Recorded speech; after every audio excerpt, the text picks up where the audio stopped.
अस्सलाम वालेकुम। Second year class बच्चों, आज हम पढ़ेंगे एटीट्यूड्स मेजरमेंट में थर्ड मेथड है आस्गॉड्स रेटिंग स्केल।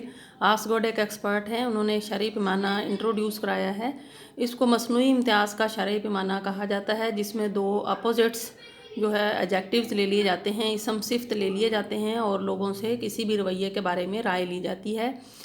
इसका सबसे बड़ा बेनिफिट ये है कि रवैये के साथ जो पोशीदा मीनिंग्स होते हैं वो भी पता चल जाते हैं, और दो मुखालफ इसमें सिफ्त जो हैं उनको इस्तेमाल करते हुए इसके 7 दर्जात बना लिए जाते हैं। जवाब दहिंदा जिससे हमने रवैये के बारे में राय लेना होती है, उसने सिफ्त और दर्जे से मुत्तफिक होते हुए रद्द-ए-अमल का इजहार करना होता है।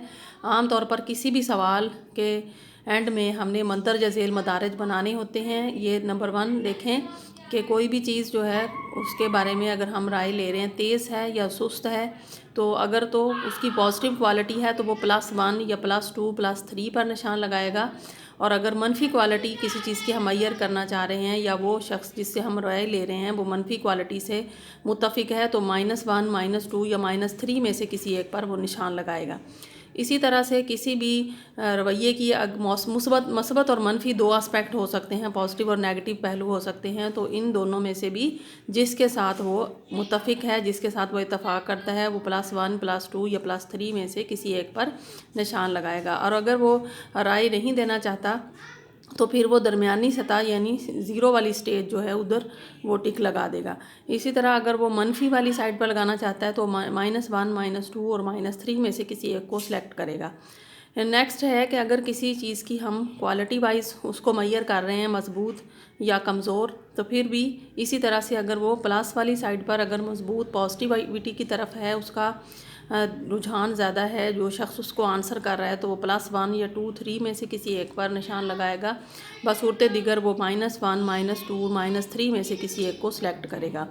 अब इसकी मदद से हमें 3 तरह के फैक्टर्स जो हैं उनका पता चलता है। नंबर 1 तो ये है कि इवैल्यूएशन फैक्टर यानी तखमीनी अवामिल में हमें मदद मिलती है।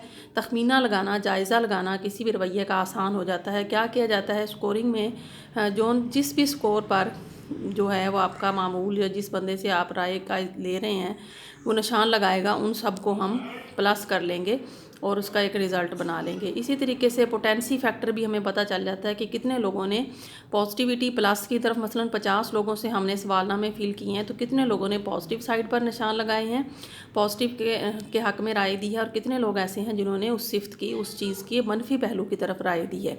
इसी तरीके से एक्टिविटी फैक्टर का भी पता चल जाता है, मुस्तैदी अवामिल का पता चल जाता है कि लोगों ने इसको कितना सीरियस लिया और कितना जल्दी करके दिया है या कितनी देर से किया। मज़ीद ये कि किसी भी रवैये के बारे में लोगों की फ़ीलिंग्स, एहसासात को समझने में भी ये मदद देता है, और उनकी कोग्निशन, सोचों में क्या चल रहा होता है वकूफ़ी सतह पर।